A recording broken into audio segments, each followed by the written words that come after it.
Hello, welcome to Dun Trolls Podcast. I'm your host Justin. Today, for Halloween month, we're reviewing X-Men: Curse of the the Mutants. I almost said something else. Written by Victor Gischler and with art by Paco Medina, and this is covers by Adi Granov. Which you gotta love these beautiful covers by Adi Granov, who you'll know from X-Men. Sorry, not X-Men. Iron Man Extremis. Right? Gotta love that cover. This is rated T for T+. This hardcover collects X-Men issues 1 through 6. And it has interviews from X-Men Curse of the Mutants Saga and X-Men Curse of the Mutants Spotlight, which is just behind the scenes stuff. This has special cameos by Namor and Blade. This is 25 US, 28 Canadian for this hardcover, right? Which I gotta say, I was a little surprised to see Namor working with the X-Men, because I guess at some point the X-Men formed an alliance with Atlantis. I guess I don't know what the story with that is. I know Namor is a mutant, but still, man. So this book takes place when the X-Men first founded Utopia, which is a small island off of San Francisco, right? So here's the interior art. Paco Medina worked on Daniel Way's Deadpool series, right? Show some interior arts. Also, you have Dracula here. There's Blade teaming up with Angel. There's a cool cover. Yeah. Dracula and Cyclops, going at each other. Not a fan of Blade's haircut and mustache, but it is what it is. And that's behind the scenes stuff. And variant covers.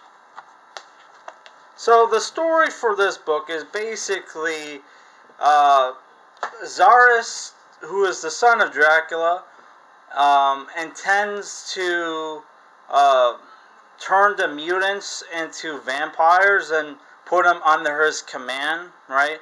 And the X-Men obviously don't want that to happen, so they decide to fight Zaris, the Lord of the Vampires, and his army of vampires, which there's tens of thousands of them. So they decide to bring back Dracula, Lord of the Damned, or whatever, subtitle, Prince of Darkness, whatever. They bring Dracula back to life despite Blade's protests, right? And they fight the vampires and they win. So the story is over, basically.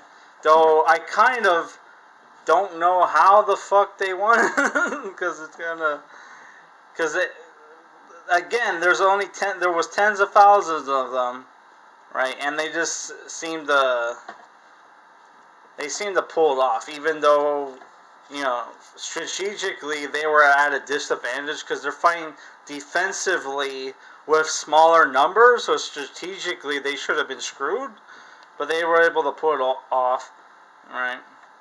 There's also a cool thing in the book where, Jubilee gets captured, turned into, a vampire, and they send Wolverine after her. He gets turned into a vampire as well.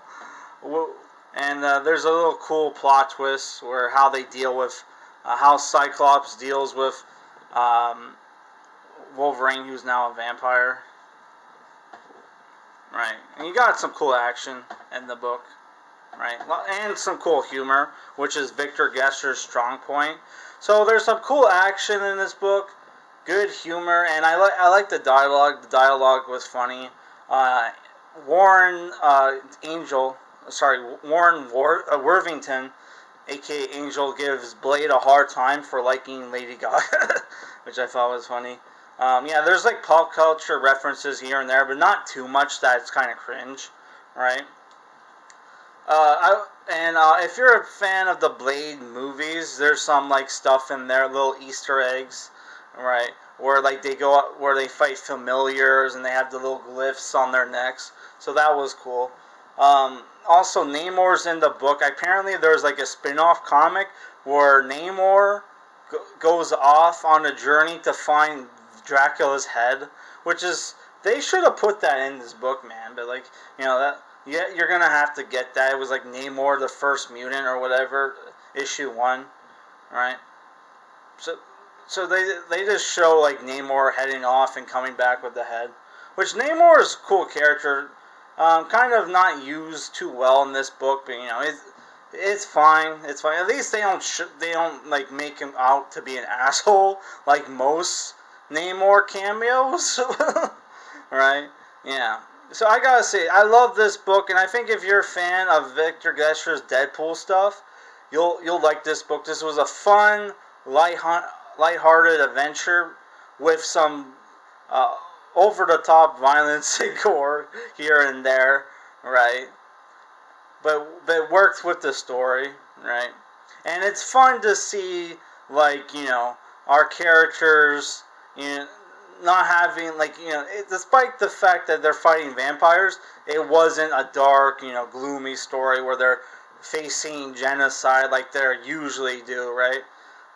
In their stories, and they're not at war with humanity here. And in fact, the vampires try to tempt the X-Men into joining them and going against humanity and ruling them, right? And Cyclops tells Xeris stuff, which Cyclops comes off very cool in this book, right?